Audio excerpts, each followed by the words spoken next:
sneezes.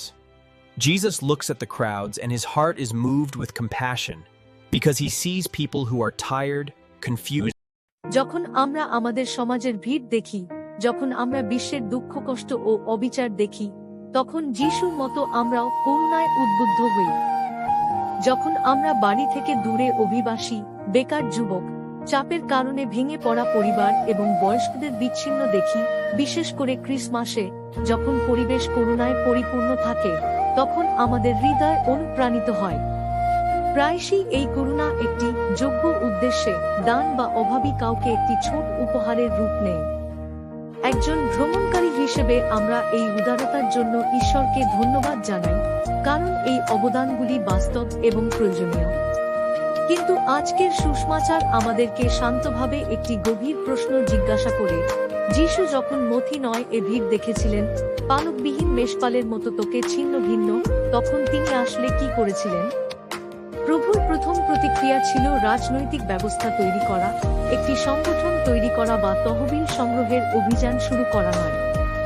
করুণায় উদ্বুদ্ধ হয়ে তিনি তার শিষ্যদের দিকে ফিরে বলেন, ফসল প্রচুর কিন্তু শ্রমিক অল্প, তাই ফসলের প্রভুর কাছে প্রার্থনা করুন যেন তিনি তার ফসল কাটাতে শ্রমিক পাঠান। তিনি একটি প্রার্থনা দিয়ে শুরু করেন। তারপর পরবর্তী পদগুলিতে তিনি 12 জন শিষ্যের নাম ধরে ডাকেন এবং তাদের অসুস্থদের সুস্থ করার, অসুচি আত্মাদের তাড়ানোর এবং স্বর্গরাজ্য নিকটবর্তী বলে ঘোষণা করার ক্ষমতা দিয়ে পাঠান। দেখা করুণার দিকে পরিচালিত করে, করুণা প্রার্থনার দিকে পরিচালিত করে, প্রার্থনা মিশনের দিকে পরিচালিত করে। শ্রমিকদের জন্য প্রার্থনা করতে বলা একই শিষ্যরা সেই প্রার্থনার উত্তরের অংশ। যদি আমরা সত্যিই যত্নবান হই, তাহলে আমরাও প্রার্থনা করব এবং কাজ করব। প্রকৃত প্রেম ডিসেম্বরে কয়েকটি অতিরিক্ত প্রার্থনা বা সৎকর্মের চেয়েও বেশি কিছু। যিশু আমাদের সর্বদা প্রার্থনা করতে এবং নিরাশ না হতে শেখান এবং প্রেরিতদের শিক্ষা আমাদের মানুষের মতো নয় বরং প্রভুর মতো সমস্ত হৃদয় দিয়ে যা কিছু করি তা করার জন্য উৎসাহিত করে। শাস্ত্র আমাদের মনে করিয়ে দেয় যে যারা খ্রিস্টের তাদের তাঁর জন্য বেঁচে থাকার জন্য তিনি যেমন ভালোবাসতেন তেমন ভালোবাসতে, এমনকি তাদের ভাইবোনদের জন্য তাদের জীবন দেওয়ার পর্যায়েও। এর অর্থ হল তাঁর করুণা আমাদের সময়সূচি, আমাদের পকেট, আমাদের আরাম এবং আমাদের অভ্যাসে প্রবেশ করতে দেওয়া এবং আমাদের সমগ্র জীবনযাত্রায় তাঁর হৃদয় প্রতিফলিত করা শুরু করা।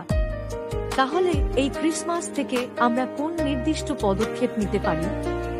আজকের জনতা, দরিদ্র, শরণার্থী, শোষিত, বিস্মৃত এর জন্য প্রতিদিন অথবা সপ্তাহে একবার একটি নিয়মিত সময় আলাদা করে রাখা এবং ফসলের প্রভুর কাছে কর্মী পাঠানোর জন্য অনুরোধ করা আমাদের থেকে শুরু করে।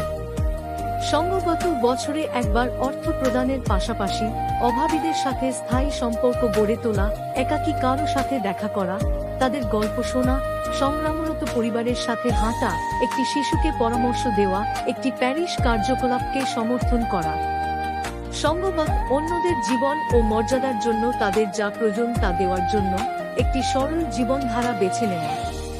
এইদিকে ছোট ছোট পদক্ষেপ নেওয়ার সময়ও আসুন আমরা ঈশ্বরের প্রতিশ্রুতিতে অবিচল থাকি। তোমাদের কানে একটি কণ্ঠস্বর শোনা যাবে, এই পথে হাঁটুন যখন তোমরা ডানে বা বামে ফিরবে। যিশাই 30। আজ চার্চ আমাদের সামনে 4th শতাব্দীর একজন সেন্ট নিকোলাসের চিত্র উপস্থাপন করে, যিনি দরিদ্রদের প্রতি তাঁর লুকানো উদারতা এবং নাইশিয়া কাউন্সিলে আরিয়ান ধর্মদ্রোহিতার বিরুদ্ধে খ্রিস্টের পূর্ণ দেবত্বের সাহসী প্রতিরক্ষার জন্য স্মরণীয়। তার মধ্যে আমরা দানশীলতা এবং সত্যকে একসাথে চলতে দেখি, অভাবীদের প্রতি উন্মুক্ত হৃদয় এবং যিশুকে স্বীকার করার দৃঢ় বিশ্বাস। তার মধ্যস্থতার মাধ্যমে আমরা যেন জনতাকে খুশিকারী না থাকি, যারা কেবল তখনই দান করে যখন এটি সহজ বা প্রশংসা করা হয়, বরং আমরা যেন যিশুর হৃদয়ের সাথে সত্যিকারের জনতা প্রেমী হয়ে উঠি, যারা তাদের চারপাশের দুঃখ কষ্ট দেখে, যারা অবিরাম প্রার্থনায় ঈশ্বরের কাছে তা নিয়ে যায় এবং যারা ফসলের প্রভু যেখানেই পাঠান সেখানে যেতে ইচ্ছুক।